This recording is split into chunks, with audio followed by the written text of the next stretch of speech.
أعوذ بالله من الشيطان الرجيم.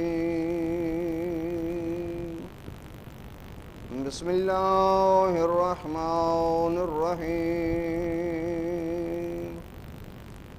الحمد لله الذي لا يبلغ مدحته القائلون ولا يحصي نعمه العادون ولا يعدي حقه المجتهدون.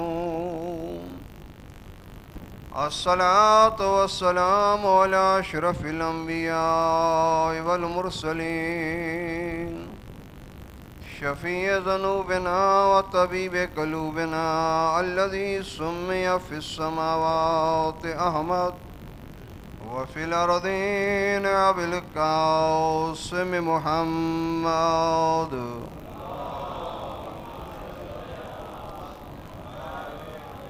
وعلى آله الطيبين الطاهرين المعصومين المنتخبين المنتجبين الذين أذهب الله عنهم الرجس وطهرهم تطهيرا.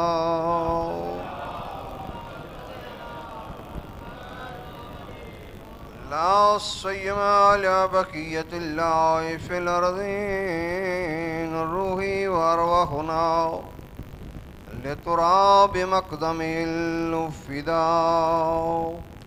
ولعنة الله على أعدائهم أجمعين من يوم عداوتهم إلى يوم الدين. أما بعد فقد قال الله تبارك وتعالى في كتابه المجيد بسم الله الرحمن الرحيم. يا أيتها النفس المطمئنة ارجعي إلى ربك راضية مرضية فادخلی فی عبادی وادخلی جنتی. صلوات پڑھیں بابا سے.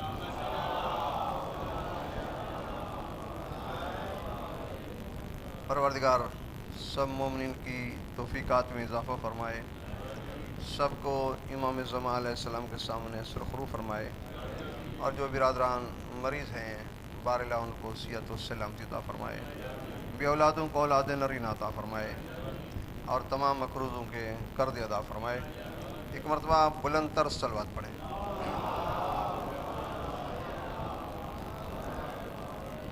میرا موضوع گفتگو معلوم ہے آپ کو کہ محسن کائنات، محسن انسانیت امام حسین علیہ السلام کے بارے میں کچھ عرض کر رہا تھا. تو آج کی گفتگو میری، میں چاہتا ہوں کہ یہ بتاؤں کہ بر صغیر کے شیعوں پر مولا نے کیا احسان کیا ہے.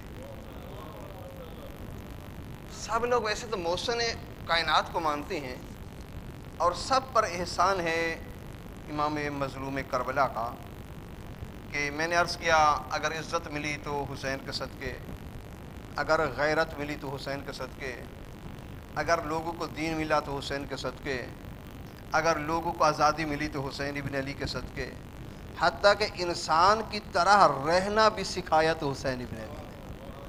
میں نے عرض کیا تھا غیر مسلم کہتے ہیں کہ جب میں گھر میں داخل ہوتا ہوں مجھے حسین یاد آ جاتا ہے، جب میں اپنی ماں اور بہن کو دیکھتا ہوں مجھے علی کا بیٹا یاد آ جاتا ہے.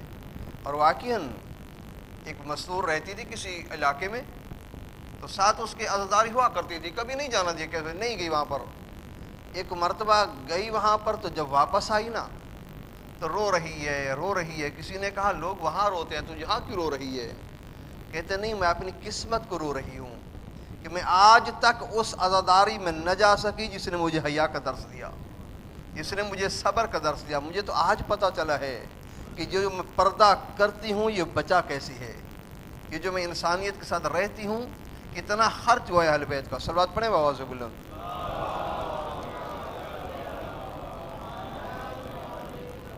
کیوں اس کے لیے میں مقدمہ طولانی عرض کروں گا اور انشاءاللہ اس میں درس دین بھی ہوگا. راوی کہتے ہیں کہ ایک دن امام حسین علیہ السلام اصحاب کے سامنے آئے. خارج الحسین علیہ السلام علی اصحابہ. امام حسین اپنے اصحاب کے سامنے آئے اور مولا نے ایک بیان فرمایا.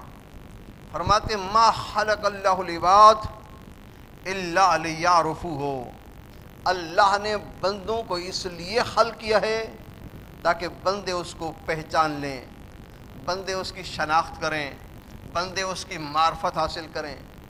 معرفت سے کیا مراد ہے مولا کی؟ مولا فرماتے اذا عرفوہ فاعبدوہ، جب اس کو پہچان لیں گے تو اس کی عبادت کرنا شروع کر دیں گے۔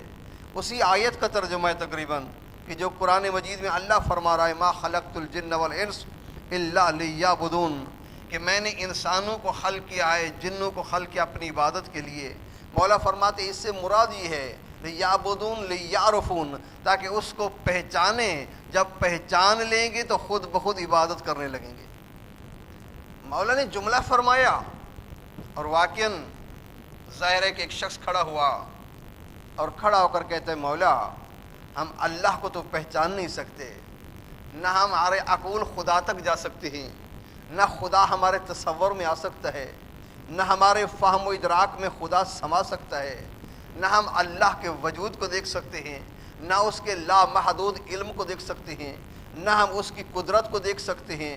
تو اللہ نے کہا ہے کہ جاننا معرفت بھی ضروری ہے، تو یہ فرما دیجیے کہ اللہ کی معرفت کیسے حاصل ہوگی، خدا کو ہم کیسے پہچانیں گے؟ تو مولا نے فرمایا کہ اللہ کی معرفت کا ذریعہ یہ ہے کہ معرفت اہل کل زمان بامامہم، کہ ہر زمانے کے لوگ اپنے امام زمانہ کو پہچان لیں، گویا انہوں نے خدا کو پہچان لیا ہے۔ خدا تک جانے کا راستہ زمانے کا امام ہے۔ اگر آپ نے اپنے زمانے کے امام کو پہچان لیا، کیوں بھئی ہمارے عقل ناقص سے سیدھی سی بات ہے، ہم وہاں تک پہنچ نہیں سکتے جہاں قدرت خدا ہے۔ اللہ خالق مالک رازق محیی اور ممیت ہے، اللہ کا وجود کیسے ہمیں کیا پتا؟ اللہ کی صفات لامحدود ہے، علم ہے تو لامحدود، اللہ کی قدرت ہے تو لامحدود، اللہ کی خلقیت کی صفات ہے تو لامحدود، اللہ کی جتنی صفات ہے پروردگار کی ساری لامحدود ہیں۔ وہ ہمارے ذہن میں کیسے آ سکتا ہے؟ کیسے ہم اس کو پہچان سکتے ہیں؟ ہاں اللہ نے کہا میں بھی تم تک ایک واسطے کے ذریعے پہنچا ہوں، تم بھی مجھ تک واسطے کے ذریعے پہنچوا کر۔ اور واقعہ نہیں ہے، حدیث مبارک نہیں ہے، امام فرماتے ہیں کہ اللہ بارشیں برساتا ہے تو امام کے صدقے میں، وَبِهِ يُنَزَّلُ الْغَيْثُ، اللہ بارشیں برساتا ہے تو امام کے صدقے میں، وَبِهِ رُزِقَ الْوَرَىٰ، اگر کائنات روزی کھاتی ہے تو امام کے صدقے میں، وَبِهِ دُفِعَ الْبَلَىٰ، اگر اللہ مصیبتیں ٹالتا ہے تو امام زمانہ کے صدقے میں۔ ایسا نہیں ہے، اللہ ہم تک ڈائریکٹ تو نہیں پہنچا، اللہ نے ڈائریکٹ ہم سے کلام نہیں کیا، کیوں؟ ہماری ہستی کیا تھی، ہماری اوقات کیا تھی، ہمارا ذہن ہمارا خیال کیا تھا کہ اللہ ہم تک ڈائریکٹ رزق پہنچاتا؟ رزق اللہ دیتا ہے، بارشیں اللہ دیتا ہے، زندہ اللہ کرتا ہے، مارتا اللہ ہے، لیکن اللہ فرماتا ہے میں نے خود قرار دیا ہے اس وقت تک رزق دوں گا جب زمانے کا امام موجود ہوگا، تو جب تک زمانے کا امام ہوگا میں دنیا کو رزق بھی دیتا رہوں گا، بارشیں بھی برساتا رہوں گا، مصیبتیں بھی ٹالتا رہوں گا۔ ایک سورہ نور الثقلین میں اسی آیت کے زمر میں، سورہ زلزال کے زمر میں اس کے نیچے ایک روایت نقل کی گئی ہے نا، وَبِهِ دُفِعَ الْبَلَىٰ، اللہ فرماتا ہے کہ مصیبتیں ٹالتا ہوں تو امام زمانہ کے صدقے میں۔ روایت کہتی ہے کہ مدینہ مبارکہ میں زلزلہ آیا، زلزلے کے بعد زلزلے کے چھوٹے چھوٹے جھٹکے آ رہے تھے، لوگ پریشان تھے، سارے لوگ گھروں سے نکل آئے، اس زلزلے کا علاج کیا جائے۔ اب دیکھا کہ یہ کون روک سکتا ہے، ہمارا بنا ہوا تو روک نہیں سکے گا، آئیں اس کے دروازے پر چلیں جس کو خدا نے بنایا ہے۔ توجہ کیجئے گا، لہذا آئے کہاں؟ حضرت علی ابن ابی طالب کے دروازے پر آئے، آ کر دکل باب کیا، مولا باہر نکلے، فرماتے ہیں اہل مدینہ کیا ہوا؟ علی مولا دیکھ نہیں رہے ہو زمین کو جھٹکے آ رہے ہیں، زمین کو زلزلے آ رہے ہیں، کہیں ایسا نہ ہو کہ مدینہ ویران ہو کے رہ جائے۔ مولا نے مسکرا کر کہا کبھی ایسا نہیں ہوگا، آؤ میرے ساتھ چلو، مولا آگے ہیں، اہل مدینہ پیچھے ہیں۔ فجعل علی علی طلیۃ، علی ابن ابی طالب ایک ٹیلے کے پاس آ کر بیٹھے اور اپنا ہاتھ اس ٹیلے کے اوپر رکھا، کہا زمین آرام کر جا۔ کیا کہا؟ زمین آرام کر جا، زلزلے آتے ہوئے رکے، زمین کو سکون آیا. ایک شخص نے دیکھ کر کہا علی مولا آپ کے ہاتھ میں اتنی طاقت ہے کہ جھٹکے زمین کے رکا دیا آپ نے, زمین کا زلزلہ رکا دیا آپ نے. مولا نے مسکرا کر کہا کیا تو نے قرآن نہیں پڑھا ہے؟ توجہ کیجیے گا, کیا تو نے قرآن نہیں پڑھا ہے؟ اس نے کہا مولا کون سی آیت؟ مولا فرماتے سورہ زلزال کو تو پڑھ. اللہ فرما رہا ہے بسم اللہ الرحمن الرحیم اذا زلزلت الارض زلزالها واخرجت الارض اثقالها وقال الانسان ما لها. جس دن زلزلہ قیامت آئے گا, زمین جھٹکے کھا رہی ہوگی, اپنے خزانے باہر پھینک رہی ہوگی, ایک انسان آ کر اس سے کلام کرے گا. مولا فرماتے میں تو وہ ہوں جو زلزلہ قیامت کو خاموش کروں گا.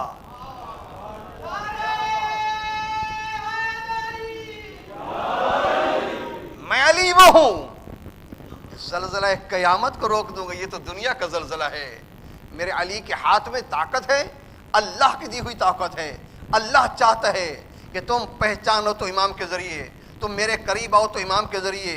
تمہیں میری معرفت نہیں ہو سکے گی, نہ میرے وجود کی معرفت ہو سکے گی, نہ میری صفات کی معرفت ہو سکے گی. اس لیے میں نے تمہاری معرفت کے لیے تمہارے زمانے کے امام کو قرار دیا ہے. آؤ زمانے کے امام کی معرفت حاصل کر لو, تمہیں خدا کی معرفت حاصل ہو جائے گی. کس طرح دیکھیں آ کر ذرا, اللہ کے وجود کی معرفت ہو ہی نہیں سکتی. اور پھر ہمیں تو ائمہ نے روک لیا, ہمیں تو ائمہ نے کہہ دیا لا تتفکروا فی ذات اللہ. اے میرے شیعوں کبھی خدا کی ذات میں سوچنا نہیں ہے, خدا کی ذات کے بارے میں فکر نہیں کرنا ہے کہ وجود خدا کا کیسا ہوگا, خدا کی آنکھیں بھی ہیں یا نہیں ہیں, خدا کے سر بھی ہے بھی یا نہیں ہے. اگر تم سوچو گے تو اپنی سوچ کے مطابق خدا بنا لو گے, وہ خدا نہیں ہوگا. تم سوچ کے بناؤ گے. لوگوں نے بنایا ہے خدا, کسی نے کہا خدا کی ایسی ٹانگیں ہیں, کسی نے کہا خدا چلتا پھرتا ہے, کسی نے کہا خدا روتا ہے, کسی نے کہا خدا سوتا ہے, کسی نے کہا خدا کرسی پر بیٹھتا ہے. کہتے ہیں جو کرسی پر بیٹھے وہ خدا نہیں ہوتا, وہ خدا نہیں ہوتا. خدا لم یزل ہے, خدا ابد و آخر تک ہے. خدا کسی ایک چیز میں سما نہیں سکتا, خدا کسی چیز میں حلول نہیں کر سکتا. ائمہ فرماتے پس میں تمہیں یہ درس دے رہا ہوں لا تتفکروا فی ذات اللہ. اللہ کی ذات میں غور و فکر نہ کرنا, اللہ کی ذات میں سوچنا نہیں. اگر سوچو گے فتہلکوا ہلاک ہو جاؤ گے. اے میرے مومنو, اے شیعو, اے مسلمانوں, سب کے لیے یہ پیغام ہے امام اپنا علی علیہ السلام کا. فرماتے لا تتفکروا فی ذات اللہ, اللہ کی ذات میں سوچنا تک نہیں تم نے. کیوں؟ اس لیے کہ تمہارا ذہن محدود ہے, وہ ذات لا محدود ہے. اس ذات کے وجود کے بارے میں تم کیا سوچ سکو گے؟ اچھا یہاں سے ایک ہم نتیجہ نکالتے ہیں. جو ہستی ہمیں روک رہی ہے کہ تم نے تفکر نہیں کرنا, سوچنا نہیں اس کے بارے میں, آیا وہ خود ہستی کیسی ہے جو ہمیں روک رہی ہے کہ تم نے فکر نہیں کرنا؟ آیا اس نے خود فکر کی ہے یا نہیں کی؟ آیا اس نے خود سوچا ہے یا نہیں سوچا؟ اگر اس نے خود فکر نہیں کی تو اس کو کیسے پتا ہے کہ فکر کریں گے تو ہلاک ہو جائیں گے؟ وہ کیسے جانتا ہے اس ذات کو, اس وجود کو کیسے جانتا ہے کہ اس میں اتنی شدت ہے, ان میں اتنی کمزوری ہے, اس میں نور اتنا زیادہ ہے, ان میں کمی اتنی زیادہ ہے, وہ اتنا بلند ہے, یہ اتنے پست ہیں, اگر یہ اس کو سوچنے لگیں گے تو ہلاک ہو جائیں گے. میں کہوں گا اے مولا تو جو کہہ رہا ہمیں نہیں سوچنا, کیا آپ نے خود سوچا یا نہیں سوچا؟ اگر اس نے نہیں سوچا تو پھر پتا کیسے رہا ہے, وہ جانتا کیسے ہے؟ اگر سوچا تو پھر ہلاک کیوں نہ ہوا؟ اس میں ایک نتیجہ نکلتا ہے, یہ ضرور ہے کہ اس نے سوچا بھی ہے, اس نے اس ذات وجود کا تحمل بھی کیا ہے, اس نے ذات وجود کو برداشت بھی کیا ہے, اس کی معرفت بھی حاصل کی ہے. اب نتیجہ یہ نکلتا ہے کہ وہ نہ ہمارے جیسا ہے نہ اس اللہ جیسا ہے. توجہ کیجیے گا, اگر ہمارے جیسا ہوتا تو فکر کرتا تو ہلاک ہو جاتا. پس وہ ایک درمیان کا واسطہ ہے, جس کا تعلق خدا کی ذات سے بھی ہے, ہم سے بھی تعلق ہے, ادھر کو بھی جانتا ہے ادھر کو بھی جانتا ہے. لہٰذا وہ عام انسانوں جیسا بھی نہیں ہے اور خالق جیسا بھی نہیں ہے. لہٰذا کیا ہے؟ صلوات پڑھیں بآواز بلند.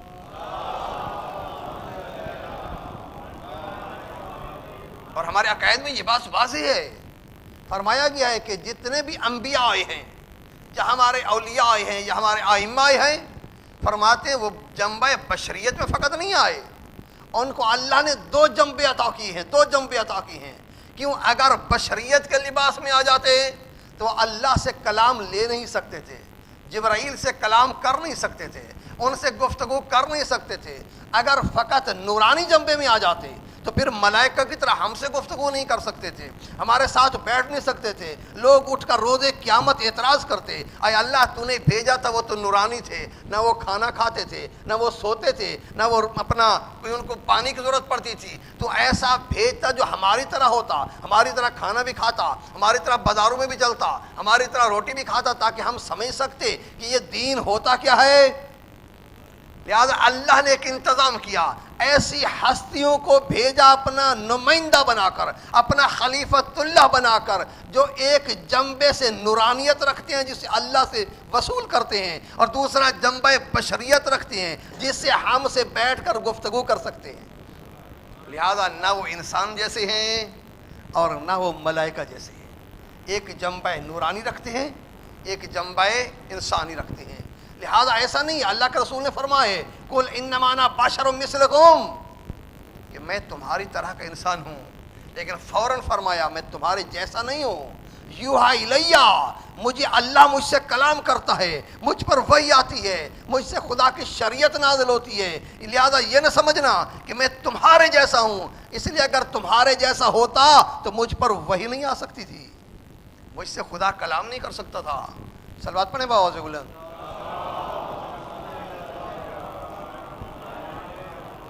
لہذا خدا کی معرفت مشکل تھی، ائمہ نے فرما دیا خدا کے وجود کے بارے میں کبھی نہ سوچنا، لا تتفکروا فی ذات اللہ، اللہ کی ذات کے بارے میں کبھی غور و فکر نہ کرنا، کبھی یہ نہ کہنا یہ خدا کیسا ہوگا، اس کا جسم کیسا ہوگا، وجود کیسا ہوگا، کبھی سوچنا ہی نہیں ہے۔ بس کیا ہے، اللہ کی کچھ صفات ہیں، ان صفات کو دیکھ کر اللہ کی معرفت حاصل کر لینا۔ صفات، علم صفات ہے اللہ کی، رزق دینا صفات ہے، حیات صفات ہے، اور دوسری جو ہے رزق دینا ہے، مارنا ہے، یہ ساری صفات ہے خدا پروردگار کی۔ فرماتے ان صفات کو دیکھ کر تم نے وہاں تک پہنچنا ہے، اور عام انسان کے لیے یہی ہے، اگر اللہ کے وجود کو تم نے جاننا ہے نا تو اللہ کی نشانیوں کو دیکھو آ کر۔ یہ خدا فرماتا ہے نا وفی خلق السماوات والارض، زمین و آسمان کو بنانے میں، ان ستاروں کو چلانے میں، اس سورج اور قمر کے آنے میں، اس زمین کی گردش کرنے میں میں نے لوگوں کے لیے نشانیاں بنائی ہیں تاکہ تم سمجھ جاؤ جو کائنات کا نظام خود بخود نہیں چل سکتا، لہذا کوئی ہے جو ان کو چلا رہا ہے، کوئی ہے جو اس نظام کو اپنے کنٹرول میں لیا ہوا ہے، وہی تو خدا ہے۔ بس ہمارے لیے کیا ہے کہ ہم ان نشانیوں کو دیکھ کر خدا تک پہنچتے ہیں، لیکن جو ائمہ ہیں، جو خلیفۃ اللہ ہیں، وہ ان نشانیوں کو دیکھ کر نہیں پہنچتے وہاں تک۔ کیوں؟ ان کا وجود تو اس وقت تھا جب نہ عرش تھا، نہ زمین تھی، نہ کرسی تھی، نہ آسمان تھا، جب کچھ بھی نہ تھا۔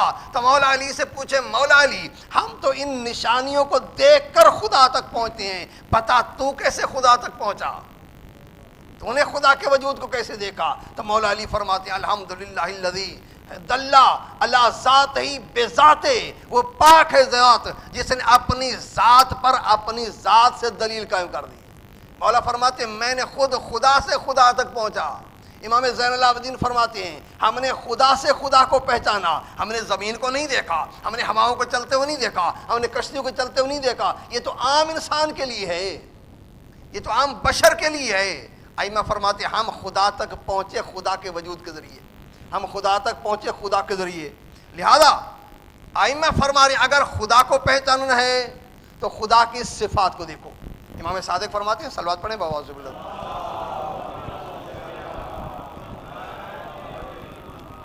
امام صادق فرماتے ہیں کہ اللہ کے جتنے اسماء ہیں یہ سارے اللہ تک پہنچنے کا راستہ ہے۔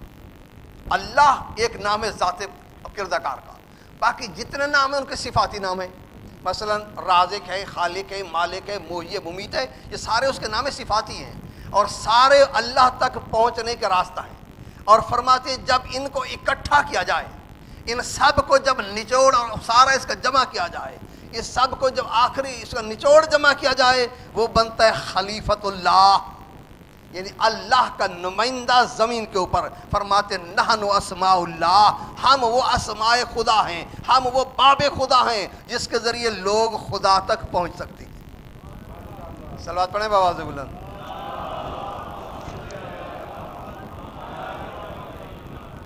لہذا ہماری یہ مجبوری تھی کہ ہم خدا تک پہنچ نہیں سکتے تھے، تو اللہ نے ہم پر ایک احسان کر دیا کہ اس نے ایسی ہستیاں تخلیق کر دی کہ جن کو دیکھ کر ہم خدا تک پہنچ سکتے ہیں۔ ہم خدا کے علم کو نہیں پہچان سکتے تھے، لامحدود علم تھا اس کا، اس نے اپنا ایک مظہر کائنات میں بھیج دیا، کچھ مظاہر کائنات میں بھیج دیے جن کا علم لامحدود ہوگا، جن کے علم کی کوئی حد معلوم نہیں ہوگی، جن کی قدرت کی حد ہمیں معلوم نہیں ہوگی۔ ہم شاگرد کے علم کو دیکھ کر استاد کے علم تک پہنچ سکتے ہیں، شاگرد کی قدرت کو دیکھ کر استاد کی قدرت تک پہنچ سکتے ہیں۔ اگر ہم نے دیکھا اس کا ایک مظہر آیا منبر کوفہ پر اور بیٹھ کر کہا سلونی قبلا تفقدونی، کہ جو مجھ سے پوچھنا ہے پوچھ لو، میں زمین سے زیادہ آسمان کا راستے جانتا ہوں، زمین سے زیادہ آسمان کا راستے جانتا ہوں۔ پھر فقط یہ نہیں کہہ رہا مجھ سے قرآن کے بارے میں پوچھ لو، فرماتے نہیں، جو سوال لے آئے میں جواب دوں گا اس کا۔ فرماتے ہیں تورات والے تورات لے کر آ جائیں، زبور والے زبور لے کر آ جائیں، انجیل والے انجیل لے کر آ جائیں، قرآن والے قرآن لے کر آ جائیں، آئیں سارے اپنے سوال کریں، میں اہل تورات کو تورات سے جواب دوں گا، اہل انجیل کو انجیل سے جواب دوں گا، اہل زبور کو زبور سے جواب دوں گا، اہل قرآن کو قرآن سے جواب دوں گا، ایسا جواب دوں گا خود کتاب گواہی دے گی جو علی فرما رہا ہے یہی حق ہے۔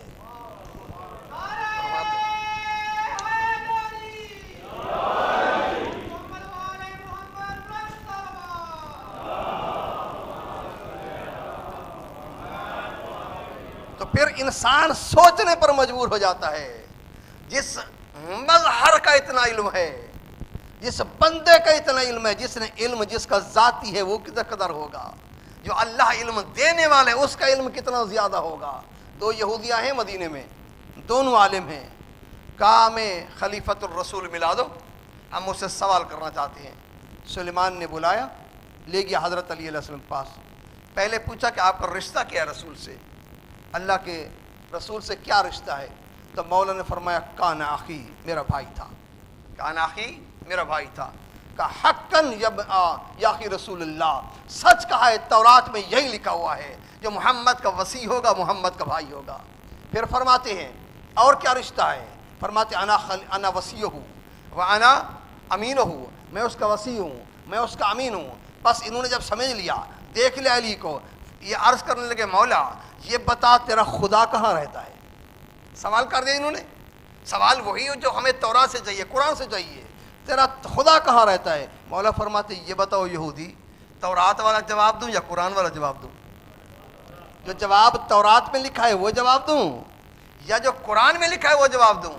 انہوں نے کہا مولا ہم تورات والا سننا چاہتے ہیں۔ مولا فرماتے تورات کے فلاں سفر میں یہ لکھا ہوا ہے، ایک فرشتہ آیا مغرب سے، حضرت موسیٰ نے کہا کہاں سے آئے ہو؟ کہا تیرے رب کی طرف سے آیا ہوں۔ دوسرا آیا مشرق سے، کہا کہاں سے آئے ہو؟ کہا تیرے رب کی طرف سے آیا ہوں۔ شمال اور جنوب سے فرشتے آئے، کہا کہاں سے آئے ہو؟ کہا تیرے رب سے آئے ہوں۔ حضرت موسیٰ پریشان ہوئے، سب کہہ رہے ہو رب کی طرف سے آئے ہوں۔ ملائکہ نے کہا موسیٰ وہ جگہ بتا جہاں تیرا خدا نہ ہو، ہر جگہ تیرا خدا قائم ہے، ہر جگہ تیرا خدا کا وجود قائم ہے، ہر جگہ تیرا خدا قائم ہے۔ پس کیا ہے کہ بلا اس کے علم کو دیکھ کر ہم اللہ کے علم تک پہنچے، کہ جب اس کا اتنا علم ہے، اس جس کا علم ذاتی ہے اس کا کتنا زیادہ ہوگا، وہ کتنا علم کا بالغ ہوگا۔ اسی طرح مولا نے تو ادعا کر دیا نا، اور دلیل کہاں لائی کہ جو تورات والے تورات سے آ جائیں، انجیل والے انجیل سے آ جائیں، قرآن والے قرآن سے آ جائیں، ہر بندہ اپنی کتابیں لے آئے، لیکن مولا علی کی زندگی میں کوئی چاروں اکٹھے نہ آ سکے۔ لیکن ایک دور ایسا آیا امام علی رضا علیہ السلام کی زندگی میں،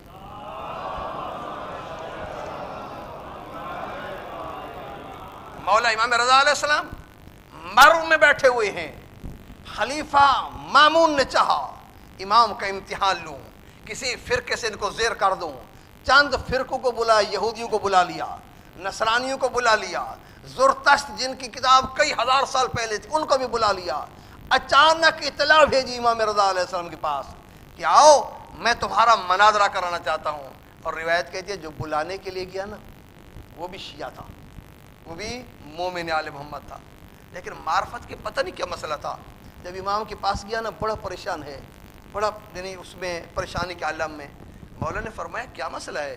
مولا وہاں پر تینوں فرقوں کے لوگ آئے ہوئے ہیں، تینوں مذاہب کے لوگ آئے ہوئے ہیں آپ سے مناظرہ کرنے کے لیے۔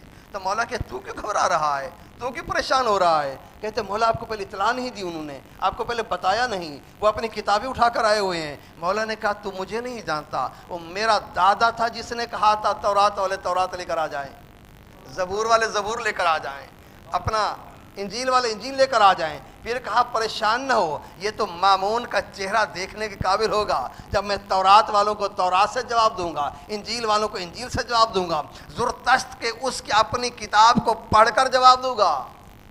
آئے مولا، تینوں گروہ مقابلے میں بیٹھے ہوئے ہیں، تینوں گروہ سامنے بیٹھے ہوئے ہیں۔ تو مولا نے کہا سب اکٹھے تو بات نہیں کر سکتے، ایک ایک شخص اٹھ کر بات کرے۔ پہلے عیسائی مسیح اٹھا اور اٹھ کر کہا کہ یبن رسول اللہ، میں کیسے آپ سے بات کروں کہ آپ تو حضرت عیسیٰ کو بندہ مانتے ہیں، خدا نہیں مانتے، خدا کا بیٹا نہیں مانتے۔ مولا اس کو سمجھاتے رہے نہیں سمجھا۔ آخر میں مولا نے ایک جملہ کہا، فرماتے ہاں عیسیٰ نیک تھا، حضرت عیسیٰ شریف آدمی تھے، بڑے اچھے تھے، لیکن نماز اور روزہ میں سستی کر جاتے تھے۔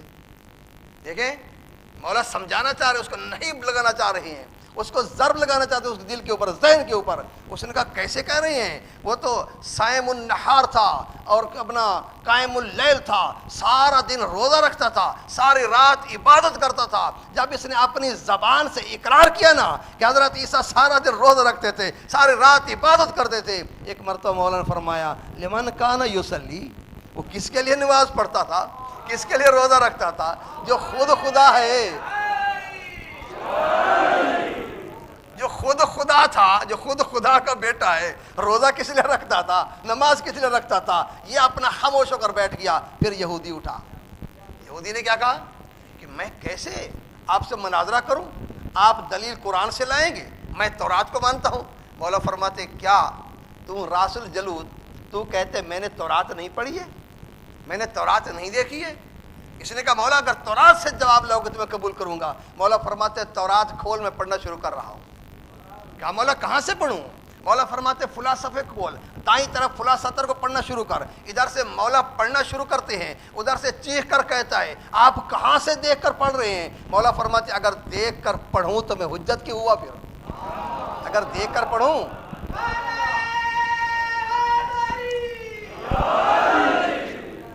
اگر میں دیکھ کر پڑھوں پھر حجت کیوں ہوا؟ میں کرتے پڑھ یہاں سے۔ ایک مرتبہ چیخ کر کہتے اے اہل دربار، یاد رکھو یہ شخص مجھ سے بہتر تورات پڑھ رہا ہے، یہ مجھ سے بہتر تورات کو سمجھتا ہے۔ مولا نے کہا اچھا نیچے پڑھ، کچھ نام لکھے ہوئے ہیں، نام کو تو پڑھ۔ وہاں لکھا ہوا تھا کہ ہمارے آخری نبی کے 12 جانشین ہوں گے۔ مولا نے کہا درجے کو دوبارہ پڑھ، کتنے جانشین ہوں گے؟ یہ کہتے مولا آپ کیسے جانتے ہیں 12 جانشین ہوں گے؟ مولا کہتے کیسے نہ جانوں، 8واں تو میں خود ہوں، کیسے نہ پہچانوں، کیسے نہ پہچانوں، 8واں تو میں خود ہوں۔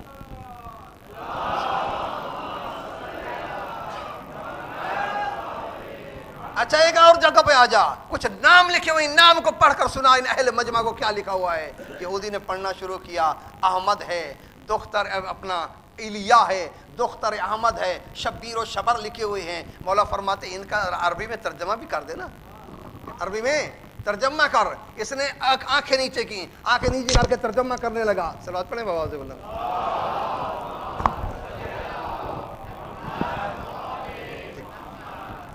ترجمہ کرنے لگا۔ کیوں؟ مبہوت ہو چکا ہے، یہ نام میں کیسے بتاؤں عربی میں بیٹھ کر ان کو؟ مولا نے کہا عربی میں ترجمہ کر سب کے سامنے۔ کہتے ہاں مولا یہی لکھا ہے، محمد ہے، علی ہے، فاطمہ ہے، حسن و حسین ہے، میری تورات میں لکھے ہوئے ہیں۔ صلوات پڑھیں بابا سے بولنا۔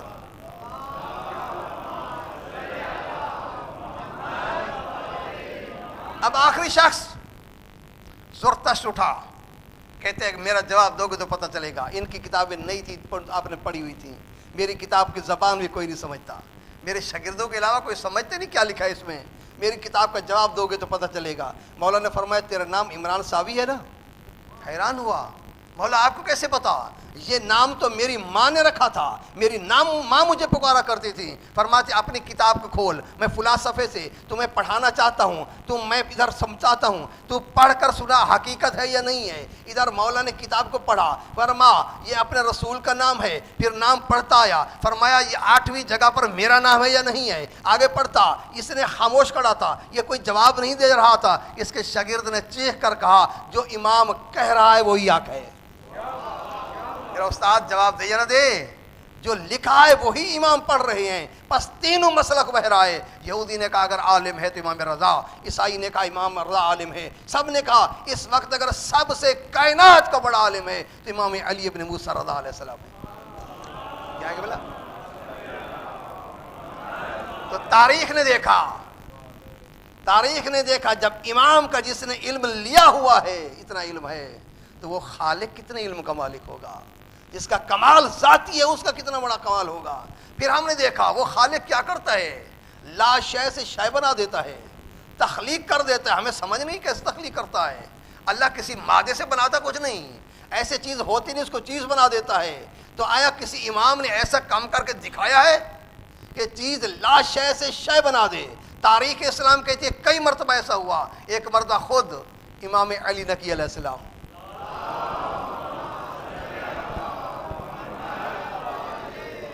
متوکل کے دربار میں بیٹھے ہوئے ہیں، ایک دسترخوان بچھایا گیا، اس نے ایک بلایا اپنا جادوگر، اور جادوگر سے کہا کہ میں تجھے اتنے پیسے دیتا ہوں، آج تو نے ایسا جادو کرنا ہے کہ امام کے سامنے سے کھانا غائب ہو جائے۔ آج تو نے امام کو دیکھنا ہے یہ کیا کرتے ہیں۔ امام اور سامنے آئے، کھانا کھانے لگے۔ اب جادو یہ ہوتا ہے کسی امام پر جادو نہیں چلتا، لیکن عام لوگوں کی آنکھوں میں چشم بندی ہو جاتی ہے، ہوتا کچھ نہیں، وہ دیکھتے کچھ ہو رہا ہے۔ جو امام علیہ السلام نے ہاتھ بڑھایا نا، اس نے جادو کیا، وہ لوگوں کی نگاہوں میں ایسا آیا کہ لقمہ غائب ہو گیا، لوگ ہنسنے لگے۔ امام نے آنکھوں سے اشارہ کیا کہ شرم کر وگرنہ ایسی سزا دوں گا، یاد رکھے گا۔ دوبارہ امام نے ہاتھ بڑھایا، دوبارہ اس نے گستاخی کی۔ اب امام نے ایک مرتبہ دیواروں کی طرف دیکھا، دیوار پر کلین لگا ہے، کلین پہ شیر کی تصویر بنی ہے، لا شے کچھ بھی نہیں۔ مولا نے اشارہ کیا شیر جلدی کر اس کو کھا جا۔ بس ادھر سے اشارہ امام ہونا تھا، امام کا ارادہ ہونا تھا، امام کا حکم آنا تھا۔ تصویر شیر بنی، آ کر جادوگر کو کھا لیا، سارے بے ہوش ہو گئے، کچھ باہر بھاگ گئے۔ مولا نے کہا اپنی جگہ پہ واپس چلا جا، شیر واپس چلا گیا۔ جب اس کو بادشاہ کو ہوش آیا نا، کہا کہ مولا یبنا رسول اللہ میرے جادوگر کو تو واپس کر دیجئے۔ مولا فرمایا تو نہیں جانتا انا مشیت اللہ، کیا تو نہیں جانتا میں اللہ کی مشیت ہوں، میں اللہ کی مرضی ہوں، میں ارادہ خدا ہوں۔ جو ارادہ اللہ چاہتا ہے وہ ہم اپنا اللہ کی طرف سے معجزے کے طور پر، کرامت کے طور پر ہم بھی دکھا سکتے ہیں۔ لہذا ہم نے دین کو کہاں سے لیا؟ ائمہ ہدیٰ علیہ السلام سے۔ ہمیں دین کی کوئی سمجھ نہ تھی، ہمیں توحید کی کوئی سمجھ، بات وہ تلا نہیں ہے، وقت نہیں ہے میرے پاس کتنا وقت کو آگے بڑھا دوں۔ لہذا ہم نے دین کہاں سے لیا؟ ہم ہندوستان والوں نے دین کہاں سے لیا؟ بر صغیر والے دین کہاں سے لیا؟ ہم نے دین لیا علی ابن ابی طالب سے، ہم نے دین لیا اولاد علی سے۔ لیکن سوال یہ ہے اولاد علی تک ہمیں کون لے گیا؟ سوال یہ ہے، میں نے کہا تھا نا کہ آپ کا محسن حسین ابن علی ہے، لیکن ایک احسان خصوصی آپ کے اوپر ہے، وہ کون سا ہے؟ ہمیں علی تک کون لے گیا؟ ہم تو علی کو نہ جانتے تھے۔ ہمارے آبا و اجداد جا کر 100 سال پہلے جا کر دیکھیں کس مسلک کس مذہب کے بانی تھے، کس مسلک پر زندگی گزار رہے تھے۔ یہ کون تھا جو ہمیں علی تک لے آیا؟ یہ کون تھا جو ہمیں 12 ائمہ تک لے آیا؟ پھر ہم توحید تک گئے، لوگوں نے توحید کو کچھ بنا لیا، لیکن ہمیں وہ خالص توحید ملی جو علی ابن ابی طالب کی زبان سے جاری ہوئی تھی۔ کون لے آیا ہمیں؟ یہ فقط حسین ابن علی تھا۔ یاد رکھ، یہ فقط حسین ابن علی تھا۔ یہ مجالس و عزاداریاں تھیں جو آپ کو اس راستے پر لے آئیں، اور پورے بر صغیر کو تبدیل کیا کس نے؟ حسین ابن علی نے۔ وگرنہ کہاں کہاں پھر رہے تھے ہم، کہاں کہاں بھٹک رہے تھے ہم۔ ہمارا کوئی عالم وہاں نہیں تھا، کوئی مدرسہ ہمارا نہیں تھا، کسی نے نہج البلاغہ کو نہیں پڑھا تھا، کسی نے کتاب ائمہ کو نہیں دیکھا تھا۔ فقط حسین تھا جو ہمیں بلا بلا کر لے کر آ رہا تھا، جو ہمیں کھینچ کھینچ کر آ رہا تھا۔ ہم پہلے حسین کی بارگاہ میں آئے، اس کے بعد حسین نے آگے راستہ دکھایا. آگے 12 ائمہ بھی ہیں, 14 معصوم بھی ہیں, اصول و فرو بھی ہیں. جاؤ دین وہاں سے حاصل کرو. کس نے ہمیں بتایا؟ آئے دیکھیں ذرا, سب کے 100 سال پیچھے چلے جائیں. اور جو ہم غیر سید ہیں, ہمارا تو بات ہی نہیں ہے نا. میں سادات کے بارے میں کہہ رہا ہوں. ہندوستان میں اکثر سید تکیہ کر رہے تھے, لیکن حسین تھا جس کو کسی نے نہیں چھوڑا.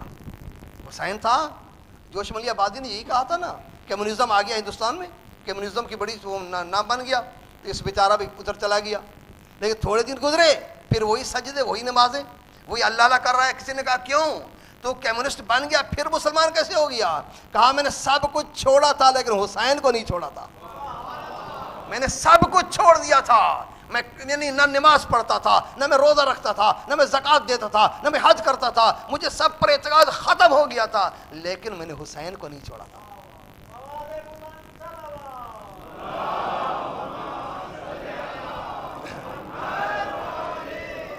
کہتے پھر جب میں حسین کی بارگاہ میں آیا, جب میں حسین کی مجلس میں آیا, میں نے ذہن میں سوچا کوئی تو ہے جس کو حسین سجدے کر رہا ہے, کوئی تو ہے جو حسین جس کو سجدے کر رہا ہے. اگر خدا نہ ہوتا تو حسین جیسا بندہ کس کو سجدے کر رہا ہے؟ نہ اے جوش, تجھے ماننا پڑے گا توحید کو بھی, رسالت کو بھی, امامت کو بھی. دوبارہ میں حسین لے آیا. اگر حسین کا دامن چھوٹ جاتا تو آج کہیں کا کہیں انسان بھٹک جاتا. تو یہ احسان ہے تمہارے اوپر حسین ابن علی کا, کہ اس نے تمہیں باقی بھی رکھا, اس نے تمہیں یہ راستہ بھی دکھایا, اور اس راستے سے ہم خدا تک پہنچے, ہم اللہ تک پہنچے. اور یہ حسین تو کتنا بادشاہ ہے. لیکن حسین کسی کا محتاج نہیں ہے. آپ پوری کائنات میں دیکھیں, جگہ جگہ عزاداری حسین ابن علی ہو رہی ہے. جہاں پر ایک مسلمان بھی نہیں, وہاں پر حسینیت کا پرچار کیوں ہو رہا ہے؟ حسینیت کا یہ محبت اللہ میں لوگوں کے دلوں میں ڈالتی ہے. اور حسین ایسا بادشاہ ہے جو اللہ کے علاوہ کسی کے سامنے احتیاج نہیں رکھتا, کسی کا محتاج نہیں ہے. اور ہم جو عزاداری کرتے ہیں نا, یہاں پر مثلا بعض کہا جاتا ہے نا کہ چندہ دیا جائے, مثلا اپنا کوشش کی جائے. یہ فقط یہ نہیں کہ حسین محتاج ہو گیا ہمارا, نہیں, حسین بادشاہ ہے. یہ ہمارے خلوص کا امتحان ہوتا ہے, ہم کتنی حسین بن علی سے محبت کرتے ہیں. وگرنہ حسین کئی برابر لوٹا دیتا ہے. میں نے خود سنا, ایک شخص مجھے کہہ رہا تھا کہ مولانا صاحب میں شروع میں غریب آدمی تھا, فقط عزاداری شروع کی ہم نے, پھر عزاداری بڑھتی گئی, ہمارے گھر بنتے گئے, ہمارے مکانات بنتے گئے, ہمارے سب کچھ بنتا گیا. میں خود حیران تھا اتنے سالوں میں کیسے ہو گیا. میں نے خود پوچھ لیا, بھئی حیرانگی اس بات پر ہے اتنے سالوں میں کیسے سب کچھ بنا لیا تو نے؟ اس نے کہا مولانا صاحب کیا حسین کبھی کسی کا قرض رکھتا ہے؟ کیا حسین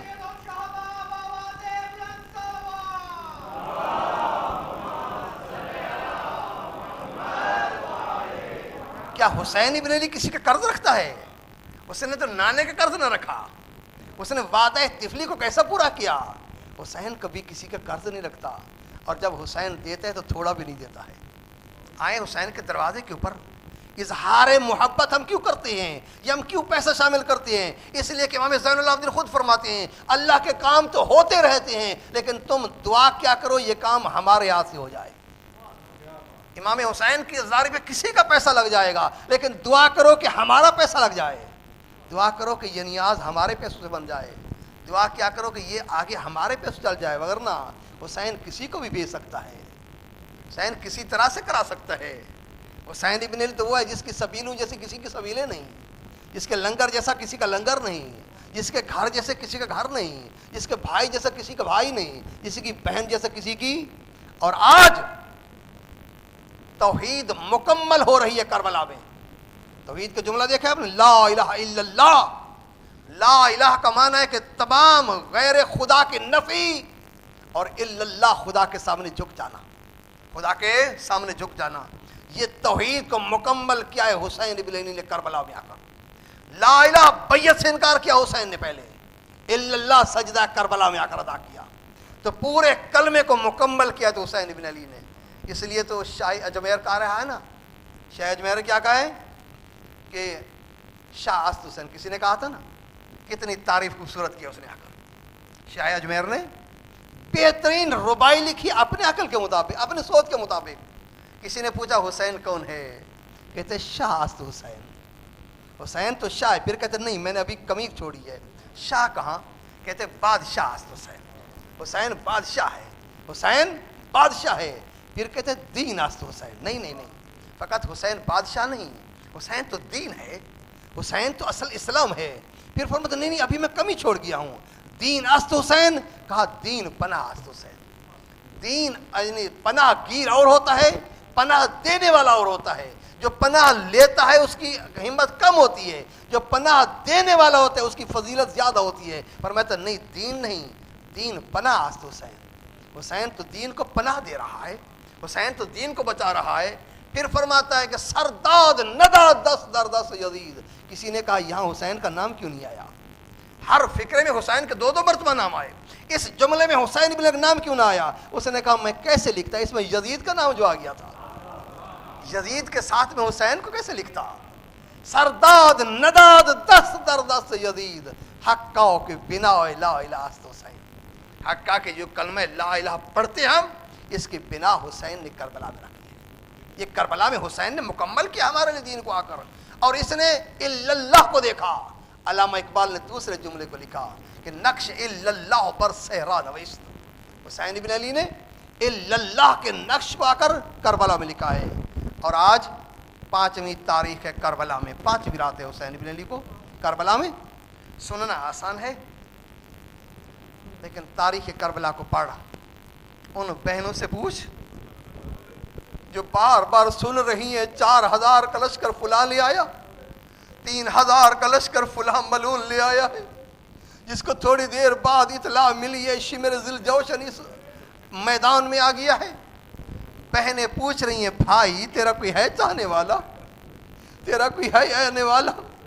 حسین میں جانتا ہوں حسین بن علی مدینے سے چلے غربت کا احساس نہ ہوا حسین کو، حسین مکہ میں پہنچا غربت کا احساس نہیں ہوا.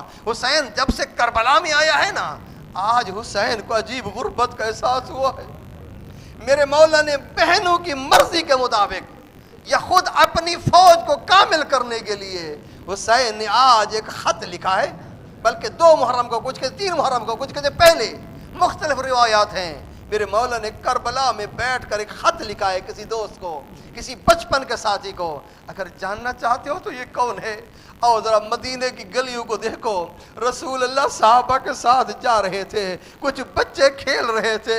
رسول اللہ نے ایک بچے کو اٹھایا، مظاہر کے بیٹے کو پیار کیا، پیار کرنے کے بعد پیشانی کو چوما، اس کے سینے کو چوما.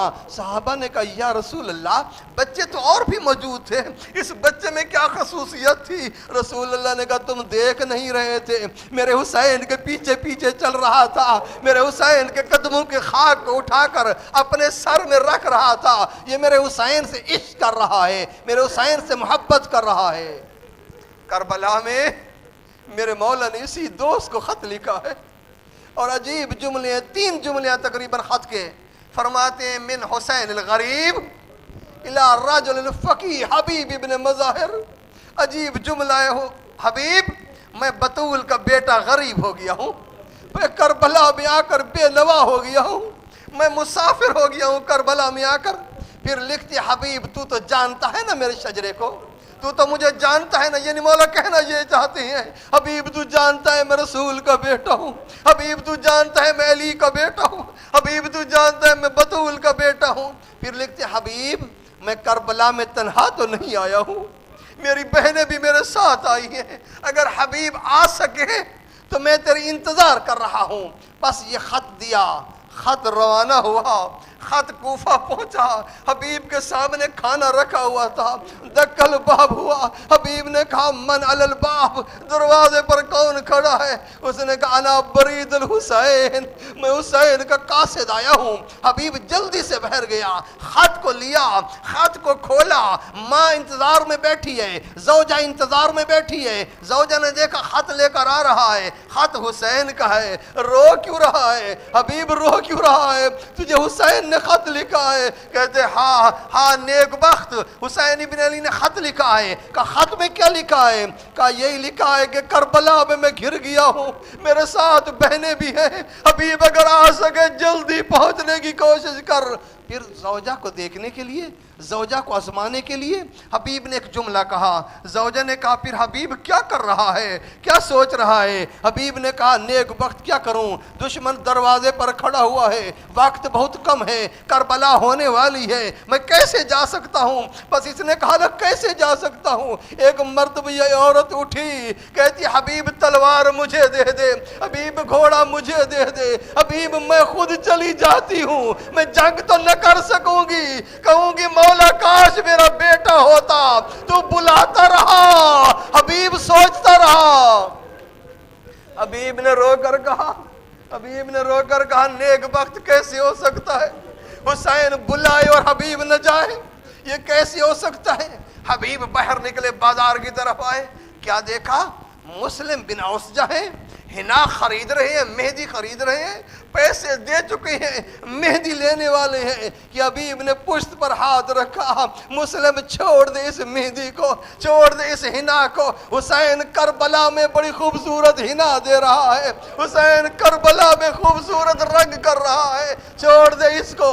مسلم سمجھ گیا, حنا کو واپس کیا, پیسے لے لیے, کہا حبیب کب جا رہے ہو, کس کا خط آیا ہے؟ حبیب نے رو کر کہا تیرا مولا کربلا میں بیٹھا ہے, اتنے ہزار فوج پہنچ چکی ہے, ہمیں بلا رہا ہے. مسلم نے جلدی تیاری کی, اب جائے کیسے؟ حبیب کیسے نکلے؟ حبیب اگرچہ اپنے قبیلے کا سردار ہے, اس نے لوگوں کو معین کرا جس طرح ہو سکے مجھے شہر سے باہر نکالو. ایک غلام کو گھوڑا دیا, تو فلاں کھجوروں کے جھڑ میں چلا جا, وہاں جا کر کھڑا ہو جانا, میں تھوڑی دیر بعد آ جاؤں گا, میں پھر چلا جاؤں گا وہاں پر. اب یہ دونوں غریب چھپتے چھپاتے آئے نا, دیر تو ہو گئی, آخر رات کا عالم ہے, چھپ کر نکلنا ہے. ادھر دیر ہو رہی ہے, ادھر گھوڑے کی آنکھوں سے آنسو آ رہے ہیں, گھوڑا رو رہا ہے. غلام نے گھوڑے کو روتے ہوئے دیکھا, غلام نے اپنے دونوں بازو گھوڑے کے گلے میں ڈالے, کہا اے گھوڑا پریشان نہ ہو, اگر حبیب نہ آئے تو نہ آئے, میں تیری زین میں بیٹھوں گا, ہم دونوں کربلا چلے جائیں گے, وہ بطول کا بیٹا ہے, ہمیں اجازت دے دے گا.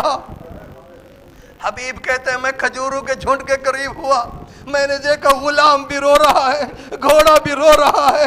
میں نے کہا اے زہرا کا بیٹا, یقین ہو گیا تو غریب ہو گیا ہے, غلام کہاں, تیرے اوپر سر قربان کرنا کہاں. حبیب قریب آئے, اجرکم اللہ, اجرکم اللہ. حسین کے غریب ساتھی کا واقعہ ہے, اجرکم اللہ. حبیب کہتے ہیں میں قریب آیا, میں نے کہا غلام گھوڑے سے کیا کہہ رہا تھا؟ غلام نے رو کر کہا حبیب ادھر ایک لمحہ دیر ہوتی تھی, ادھر گھوڑا بھی رونے لگتا تھا, میرا بھی دل بیٹھنے لگتا تھا, میں کہتا تھا کہاں کربلا, کربلا میں پیاسا حسین, حسین کے ساتھ بہنیں, حبیب تو دیر کیوں کر رہا ہے؟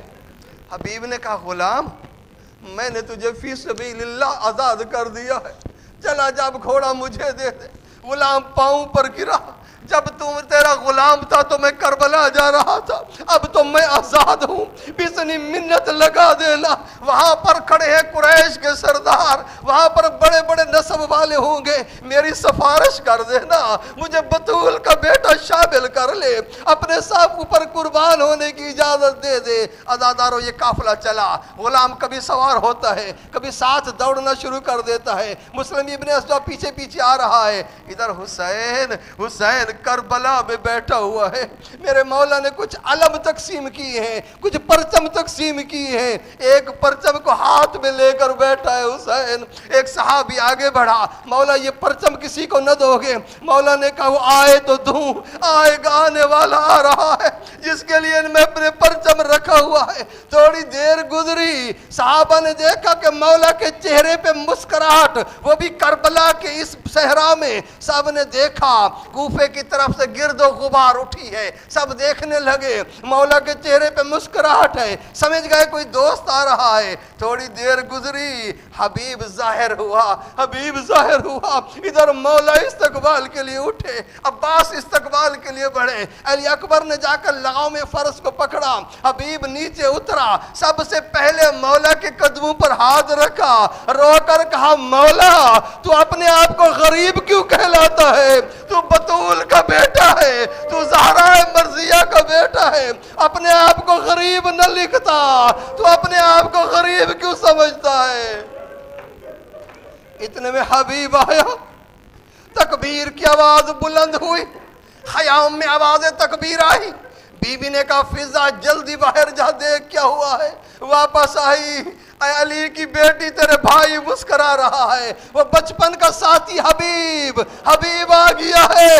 بی بی نے کہا فضا دیر نہ کر, جلدی چلی جا, حبیب سے کہنا حبیب تجھے علی کی بیٹیاں دعا دے رہی ہیں, تجھے زہرا کی بیٹیاں دعا دے رہی ہیں. حضرت فضا جلدی سی آئی, کہا حبیب تجھے علی کی بیٹیاں دعا دے رہی ہیں. بس یہ جملہ سننا تھا. حبیب زمین پر بیٹھا, زمین کربلا کو اٹھا کر اپنے سر پہ رکھا, کہتے اب یقین ہو گیا تو غریب ہو گیا ہے. علی کی بیٹیاں کہاں, نوکر کا شکریہ کہاں. آج رکم اللہ, آج 5ویں کی رات ہے, حبیب آ گیا.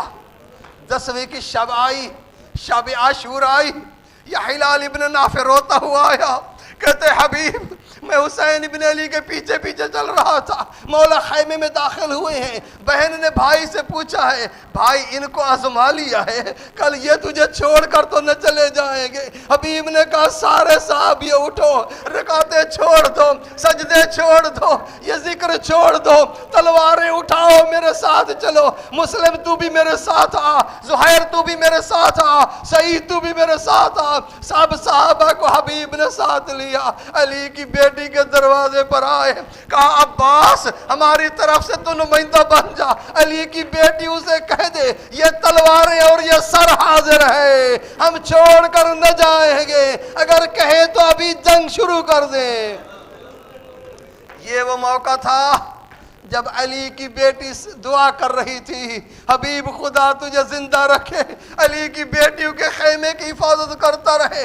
رات 10ویں کی ہوئی. علی کی بیٹی خود کہتی ہیں میں خیمے کے پیچھے سے آ رہی تھی, میرا خیمہ حبیب کے خیمے کے قریب تھا, میں حبیب کے خیمے کے پیچھے سن رہی تھی. آواز آئی, حبیب نے صحابہ کو بلایا ہوا ہے, کہتا ہے میرے صحابی ہو, اے حسین کے صحابی ہو, کل کارزار لگنے والا ہے, یاد رکھنا کل تم سے پہلے کوئی بنی ہاشم کا بچہ نہ جائے. کل کسی بنی ہاشم کے بچے کو اگر تیر لگ گیا لوگ کہیں گے صحابہ کیا کرتے رہے تھے. کل بڑھ کر مرنا ہے, کل بڑھ کر تیر کھانے ہیں, کل نیزے کھانے ہیں تم نے. ازادہ صبح عاشور ہوئی, سارا دن جنگ ہوتی رہی. آخر نماز کا ٹائم آیا, حبیب آیا مولا کے پاس, مولا جو فوج بچ گئی ہے یہ تیرے ساتھ نماز ادا کرنا چاہتی ہے. کہ حبیب ان سے جا کر کہہ دے ذرا اس کو روک لیں, جنگ کو روک لیں, ہمارا امام نماز پڑھنا چاہتا ہے. حبیب گیا, جا کر کہا کہ اے شخصو, اے فوج, تم تھوڑی سی جنگ کو روک لو, میرا مولا نماز پڑھنا چاہتا ہے. انہوں نے جو جواب دیا حبیب برداشت نہ کر سکا, روتا ہوا آیا, کہتا ہے فرزند رسول تو نماز شروع کر, میں جانوں اور تیر جانے, میں جانوں اور نیزے جانے. کچھ صحابی اور آگے آ گئے, سعید سامنے کھڑا ہو گیا, ابو سمام اسدی سامنے کھڑا ہو گیا. حبیب نے نیزے روکنا شروع کر دیے. ادھر بطول کے بیٹے نے نماز شروع کی. حبیب تیرا شکریہ, تو نے کیسی بطول کے بیٹے کو نماز پڑھا دی. ادھر نماز ختم ہوئی, ادھر حبیب زمین پر گر گیا. بطول کا بیٹا اٹھا, حبیب کے سر کو گود میں رکھا. صاحب پریشانی کے آثار میرے مولا کے چہرے پہ نمودار ہوئے. میں کہوں گا حبیب تیرا بڑا شکریہ, تو نے ظہر کی نماز تو پڑھا دی, لیکن حسین کا بھی کوئی نہ رہا. عصر کا سجدہ دینا ہے حسین نے, کوئی موجود نہیں ہے. حسین کو کون سجدہ دلوائے گا؟ حبیب اٹھا ذرا, بطول کے بیٹے کا آخری سجدہ دینا ہے, تھوڑا سا دفاع کر دے. بس کوئی موجود نہ تھا. ذوالجلال نے دیکھا اب حبیب تو موجود نہیں ہے. ذوالجلال نے چکر کاٹنا شروع کیا, کہا بطول کا بیٹا تو سجدہ دے, میں تیرے تیر روکتا رہوں گا. وَسَيَعْلَمُنَ الَّذِينَ ظَلَمُوا فَيَوْمَ انْقَلَبَ يَنْقَلِبُونَ إِنَّا لِلَّهِ وَإِنَّا إِلَيْهِ رَاجِعُونَ